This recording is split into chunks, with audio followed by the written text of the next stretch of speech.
جی السلام علیکم ورحمۃ اللہ وبرکاتہ۔ ہر طرح کی حمد و ثنا اللہ تعالیٰ کی ذات کے لیے، لا تعداد درود و سلام نبی پاک صلی اللہ علیہ وسلم کی ذات پر اور آپ کی آل پر۔ اللہم صلی علی محمد وعلی آل محمد کما صلیت علی ابراہیم وعلی آل ابراہیم انک حمید مجید۔ اللہم بارک علی محمد وعلی آل محمد کما بارکت علی ابراہیم وعلی آل ابراہیم انک حمید مجید۔ تو محترم اسکالرس، کل ہم نے 11 ہجری تک جتنے بھی واقعات تھے وہ ہم نے بڑی تفصیل سے پڑھ لیے ہیں، اور میں آپ کو یہ بتا دوں کہ یہاں پہ کلاس کے اندر آپ کو وہ چیزیں میں لے کے آتا ہوں جو ہمارے پیپر سے ریلیٹڈ ہوتی ہیں یا ہمارے انٹرویو سے ریلیٹڈ ہوتی ہیں۔ مقصد یہ ہوتا ہے کہ میکسیمم جو ہے آپ کا پیپر جو ہے وہ کلیئر ہو۔ ایک اور بات بتا دوں کہ آج جو ہے پنجاب کے لیے آج لیکچرر ہسٹری کا جو ایک لیکیج پیپر تھا اس کی رول نمبر سلپس ایشو ہو چکی ہیں، اور یہ 20 تاریخ کو یہ پیپر ہو رہا ہے۔ تو اس کا مطلب ہے انشاءاللہ تعالیٰ یہ جولائی کے اندر آپ کا انشاءاللہ تعالیٰ کنفرم جو ہے وہ پیپر ہو جائے گا۔ سو آپ اپنی بھرپور تیاری رکھیں اور اللہ تعالیٰ سے دعا کریں کہ اللہ تعالیٰ اپنی رحمت کے ساتھ کامیاب فرمائے۔ تو آج ہم نے مختصراً جو ذکر کرنا ہے اس میں صرف مختصراً سوال ہم یاد کریں گے، کیونکہ پیپر میں بھی اس کے بارے میں بہت شارٹ آتا ہے۔ یہ ہے خاندان نبوت صلی اللہ علیہ وسلم، نبی پاک صلی اللہ علیہ وسلم کے خاندان، جن میں ہم آقا علیہ السلام کے ازواج مطہرات کا ذکر کریں گے اور اولاد نبی صلی اللہ علیہ وسلم کا ذکر کریں گے۔ تو یہ بڑی اہم ایک لیکچر ہے جس کو آپ نے سننا ہے۔ اس کے ساتھ ساتھ ہی آج ہم انشاءاللہ تعالیٰ خلافت راشدہ کا جو ٹاپک ہے وہ بھی شروع کر دیں گے، اور خلافت راشدہ کے ختم ہوتے ہی ہم انشاءاللہ تعالیٰ عشرہ مبشرہ کی تفاصیل جو ہے وہ بھی آپ کے سامنے لے کے آئیں گے۔ تو سب سے پہلی بیوی آپ کو بتا دیں حضرت خدیجہ الکبریٰ رضی اللہ تعالی عنہا۔ حضرت خدیجہ الکبریٰ رضی اللہ تعالی عنہا ہے، اور آپ صلی اللہ علیہ وسلم کا جو پہلا نکاح ہوا ہے وہ حضرت خدیجہ رضی اللہ تعالی عنہ سے ہوا ہے، اور یہ نکاح حضرت ابو طالب نے پڑھایا ہے۔ آپ نے صرف نام یاد رکھنا ہے اور ان کے بطن سے جو اولاد ہوئی ہے وہ یاد رکھنی ہے، اور کس موقع پہ نکاح ہوا ہے، یہ القابات یاد رکھنے ہیں۔ بس یہ چیزیں آپ کو یاد رہ جائے گی تو انشاءاللہ یہی کافی ہے۔ تو حضرت خدیجہ رضی اللہ تعالیٰ کی عمر مبارک 40 سال تھی، اور جو ہے حضرت خدیجہ رضی اللہ تعالیٰ کی نبی پاک پہلے بھی شادی شدہ تھی، اور حضرت خدیجہ رضی اللہ تعالیٰ سے پہلے بھی اولاد موجود تھی۔ نبی پاک صلی اللہ علیہ وسلم کی عمر مبارک 25 سال تھی، اور اس کے ساتھ ساتھ آپ کو بتاتے جائے کہ حضرت خدیجہ رضی اللہ تعالیٰ نے مکہ کی ایک مالدار اور کامیاب تاجرہ تھی، اور آپ علیہ السلام کو انہوں نے 25 سال کی عمر میں جو قافلہ بھیجا، آپ نے اپنا تجارتی قافلہ، اس کے اندر آپ نے اپنے غلام میسرہ کو ساتھ بھیجا تھا، جس نے آپ صلی اللہ علیہ وسلم کی سارے وہ فضائل وہ بیان کیے، اور حضرت خدیجہ رضی اللہ تعالیٰ نے اپنی سہیلی کے ذریعے سے یہ پیغام بھیجا تھا۔ تو اس طرح یہ شادی ہوئی، حضرت ابو طالب نے یہ نکاح پڑھایا، اور یہ پہلا نکاح ہے۔ اور آقا علیہ السلام جب حضرت خدیجہ رضی اللہ تعالیٰ عنہا اس دنیا سے چلی گئی ہیں تو آپ کثرت سے ذکر کیا کرتے تھے، باقی تمام ازواج کی بنسبت آپ حضرت خدیجہ رضی اللہ تعالیٰ عنہ کا کثرت سے ذکر کرتے تھے۔ آقا علیہ السلام کی تمام اولاد حضرت خدیجہ رضی اللہ تعالیٰ عنہ کے وطن سے ہے، 4 بیٹیاں اور 2 بیٹے۔ حضرت ابراہیم کے علاوہ باقی ساری کی ساری جو اولاد ہے وہ حضرت خدیجہ الکبریٰ رضی اللہ تعالیٰ عنہ کے وطن سے ہے، اور حضرت خدیجہ رضی اللہ تعالیٰ عنہ کا جو وصال ہے اس دنیا سے وہ آپ کو علم ہے وہ کب ہوا ہے۔ حضرت خدیجہ رضی اللہ تعالیٰ عنہ کا جو وصال مبارک ہے وہ 10 نبوی کو ہوا ہے، جو عام الحزن کے حوالے سے یاد کیا جاتا ہے۔ دوسری زوجہ محترمہ امہات المومنین میں سے ام المومنین حضرت سودا رضی اللہ تعالیٰ عنہ، حضرت سودا رضی اللہ تعالیٰ عنہ جو ہے انہوں نے 10 نبوی میں ہجرت حبشہ کی ہے، 10 نبوی میں ہجرت حبشہ۔ ان سے اولاد نہیں ہے، اور حضرت سودا رضی اللہ تعالیٰ عنہ عمر میں زیادہ تھی۔ حضرت عائشہ رضی اللہ تعالیٰ عنہ، حضرت عائشہ رضی اللہ تعالیٰ عنہ، یہ اکیلی حضرت عائشہ رضی اللہ تعالیٰ عنہ ہے جن کی جو آقا علیہ السلام نے جو بکرہ جو ہے ان سے شادی کی تھی. حضرت عائشہ رضی اللہ تعالیٰ عنہ سیدنا ابو بکر صدیق رضی اللہ تعالیٰ عنہ کی بیٹی ہیں، اور حضرت عائشہ رضی اللہ تعالیٰ عنہ کی 9 سال کی عمر میں نکاح پڑھا گیا ہے، اور رخصتی اس کے بعد ہوئی ہے. تو 18 سال کی عمر تھی جب نبی پاک صلی اللہ علیہ وسلم اس دنیا سے رخصت ہوئے ہیں، اور آپ 57 اس میں مختلف بھی ہے، 58 بھی آیا ہے، 57 ہجری میں آپ نے اس دنیا سے رخصت فرمائی. اور اس کے ساتھ ساتھ جنگ جمل میں جو ایک نمایاں نام تھا وہ حضرت عائشہ رضی اللہ تعالیٰ عنہ کا تھا. میں ابھی ان کی ڈیٹیل کے بارے میں نہیں جا رہا، صرف آپ کو سمپل سی چیزیں ان کے بارے میں بتا رہا ہوں. ام رومان حضرت عائشہ رضی اللہ تعالیٰ عنہ کی والدہ محترمہ ہیں، ام رومان. اس کے بعد عبادت گزار تھی، اور حضرت عائشہ رضی اللہ تعالیٰ عنہ کو نبی پاک صلی اللہ علیہ وسلم جو فضیلت اس طرح دیتے تھے جیسے کہ سرید کو تمام کھانوں پہ فضیلت ہے، ایسے حضرت عائشہ رضی اللہ تعالیٰ عنہ کو تمام ازدواج پہ فضیلت حاصل ہے. ہم نے واقعہ افق کی بات کی تھی کہ واقعہ جو افق ہے وہ بھی حضرت عائشہ رضی اللہ تعالیٰ عنہ سے منسوب ہے، اور یہ ایک جو بہتان لگایا گیا تھا اس کی 80 کوڑے سزا دی گئی تھی. 3 مسلمان بھی اس میں موجود تھے، عبداللہ بن ابی منافق کی سازش کی بنا پر. اور سورہ نور کے اندر حضرت عائشہ رضی اللہ تعالیٰ عنہ کی جو برات حضرت عمر رضی اللہ تعالیٰ عنہ کے مشورے سے ہوئی، حضرت عمر رضی اللہ تعالیٰ عنہ کے مشورے سے برات ہوئی ہے. یہ ان کے بارے میں. اس کے بعد حضرت حفصہ رضی اللہ تعالیٰ عنہ، حضرت حفصہ رضی اللہ تعالیٰ عنہ جن کی تعریف حضرت جبریل علیہ السلام بھی کرتے تھے، اور عمر رضی اللہ تعالیٰ عنہ کی بیٹی ہے جن کے بارے میں کہا گیا تھا کہ حضرت حفصہ پیغمبر علیہ السلام کی جنت میں بھی بیوی ہیں، جو جنت میں بھی بیوی ہیں. تو یہ سیدنا عمر فاروق رضی اللہ تعالیٰ عنہ کی بیٹی ہیں حضرت حفصہ رضی اللہ تعالیٰ عنہ، اور ان کی تعریف حضرت جبریل علیہ السلام نے کی تھی، حضرت جبریل علیہ السلام نے کی تھی. اور جو نسخہ قرآن کا ہے وہ حضرت حفصہ رضی اللہ تعالیٰ عنہ کے پاس رہا ہے. حضرت عمر رضی اللہ تعالیٰ عنہ کی بیٹی ہیں، جبریل علیہ السلام نے تعریف کی. میں بالکل مختصر اس میں بات کر رہا ہوں، ٹھیک ہے. اور نسخہ قرآن حضرت عمر رضی اللہ تعالیٰ عنہ کی شہادت کے بعد حضرت حفصہ رضی اللہ تعالیٰ عنہ کے پاس رہا. اس کے بعد ہم بات کر لیتے ہیں حضرت زینب بنت خزیمہ. حضرت زینب بنت خزیمہ رضی اللہ تعالیٰ عنہ.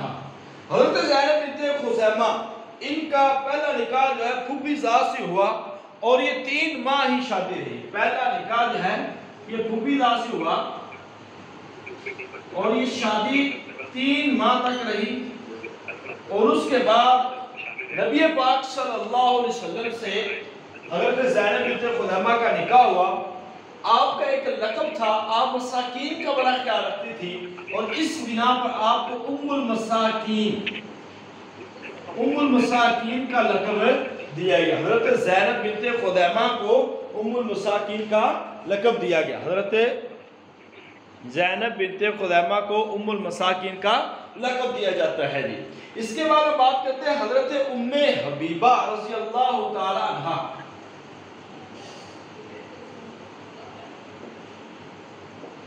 حضرت ام حبیبہ رضی اللہ تعالی عنہ ہے، وہ نبی پاک صلی اللہ علیہ وسلم کی زوجہ محترمہ ہے، ابو سفیان کی بیٹی،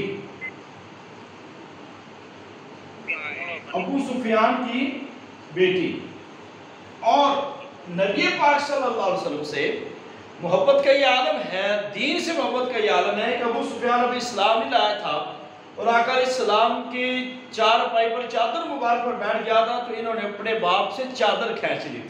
یہ نبی پاک صلی اللہ علیہ وسلم سے محبت ہے. ایک بیٹی جس کی وجہ سے ام حبیبہ جو ان کا شوہر عیسائی ہو گیا تھا، اور 2 ہجرتیں کی ہیں 44 ہجری کے اندر انہوں نے 2 ہجرتیں کی ہیں، اپنے شوہر کے ساتھ گئی تھی اور وہاں پہ وہ شوہر عیسائی ہو گیا اور انہوں نے 2 ہجرتیں کی اور 44 ہجری کے اندر ان کی وفات ہوئی۔ یہ آپ نے ذہن میں رکھنا۔ حضرت ام حبیبہ ابو سفیان کی بیٹی ہے اور ام حبیبہ کا شوہر جب وہ ابشا گیا وہاں پہ عیسائی ہو گیا اور پھر شادی نبی پاک صلی اللہ علیہ وسلم سے ہوئی اور 2 ہجرتیں کی اور 44 ہجری میں وفات پائی۔ یہ تھے ابھی حضرت خدیجہ الکبریٰ، حضرت سودا، حضرت عائشہ، حضرت حفصہ رضی اللہ تعالیٰ، حضرت زینب بنت خزیمہ، اور ان کے بعد حضرت ام سلمہ بھی ہے، یہ ایک نیچے آگئے، حضرت ام سلمہ اور حضرت زینب بنت جحش، ان کا ذکر ابھی رہتا ہے، وہ حضرت ام حبیبہ سے پہلے نمبر پر ہے۔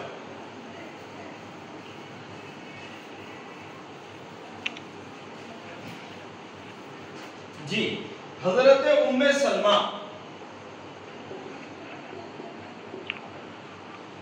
رضی اللہ تعالی عنہ، حضرت ام سلمہ پہلے شوہر کا نام تھا ابو سلمہ،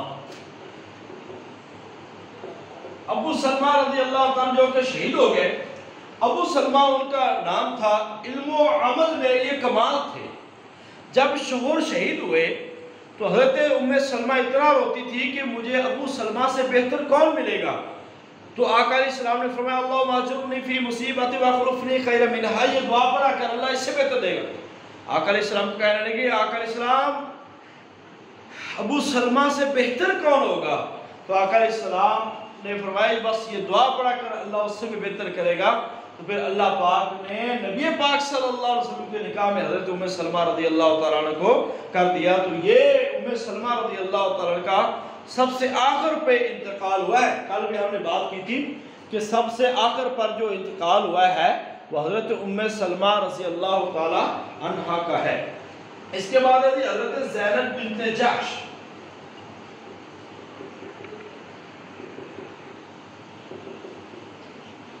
رضی اللہ تعالیٰ عنہ۔ حضرت زینب بنت جحش جو ہے یہ نبی پاک صلی اللہ علیہ وسلم کی پھوپھی کی بیٹی، نبی پاک صلی اللہ علیہ وسلم کی پھوپھی کی بیٹی ہے اور ان کا نکاح حضرت زید رضی اللہ تعالیٰ سے ہے جو نبی پاک صلی اللہ علیہ وسلم کے منہ بولے بیٹے ہیں، ان کے ساتھ نکاح ہوا ہے اور یہ وہی زید ہے جن کا ذکر قرآن کے اندر آیا ہے، صرف واحد سے آپی ہے۔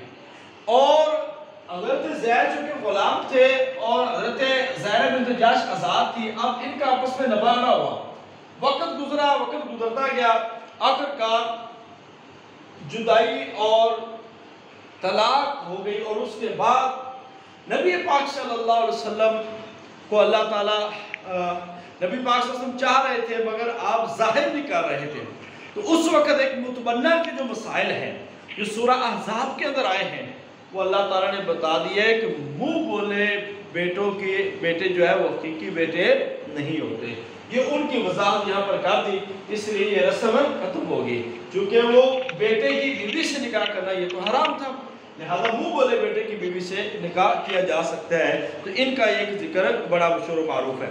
حضرت صفیہ رضی اللہ تعالیٰ عنہ، حضرت صفیہ رضی اللہ تعالیٰ عنہ فتح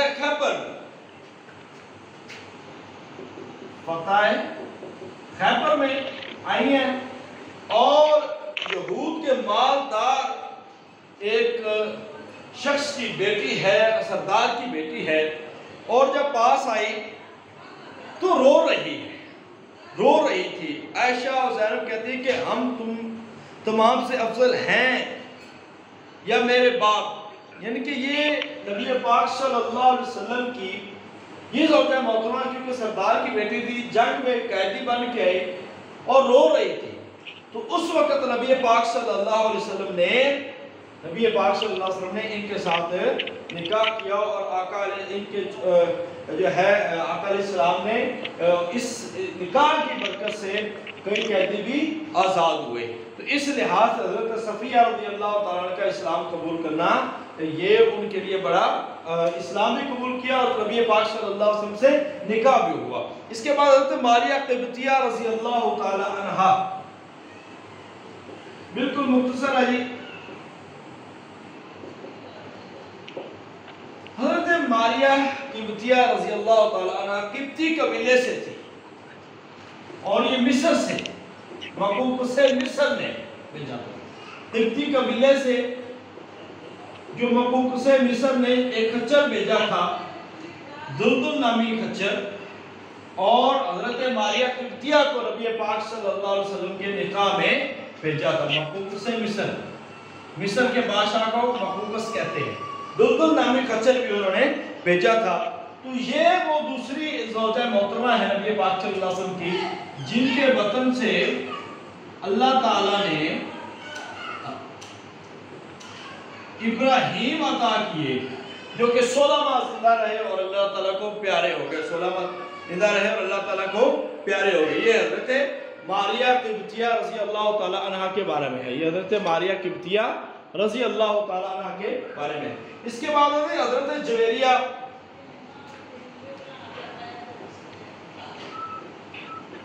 حضرت جویریہ رضی اللہ تعالیٰ عنہ یہ قبیلہ بنو مستلق سے تھے اور حارث بن ابی زرار کی بیٹی تھی. حارث بن ابی زرار کی بیٹی تھی اور آقا علیہ السلام نے ان کی تکریم کی, اور ان کی تکریم میں یہ حارث بن زرار کی بیٹی, سردار کی بیٹی کو بڑی تکریم ملی. قبیلہ بنو مستلق, قبیلہ بنو مستلق سے تعلق تھا, اور انہی کی بدولت تمام صحابہ کرام نے جنگی قیدی رہا کر دیے. یہ اس لحاظ سے یہ نکاح بڑا بابرکت ثابت ہوا کہ سارے جنگی قیدی اس میں رہا کر دیے. اس کے بعد یہ آخر میں ذکر آتا ہے حضرت میمونہ رضی اللہ تعالیٰ عنہ.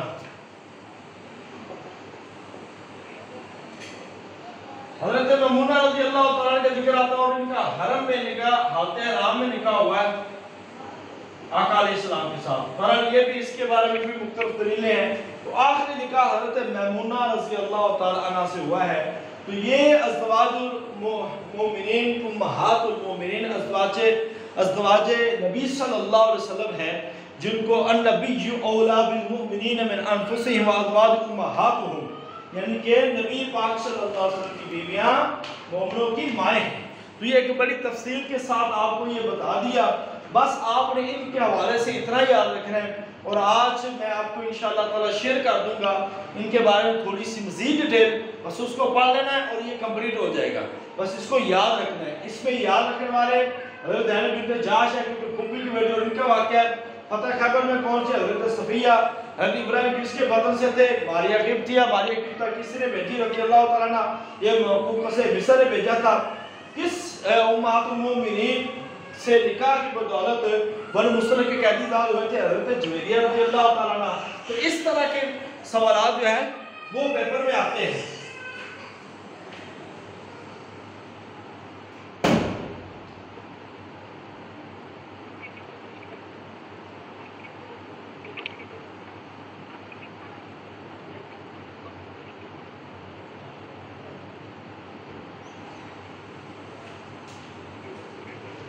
جی اس میں سے آپ تمام لوگوں کو سمجھ آ گئی ہے جی.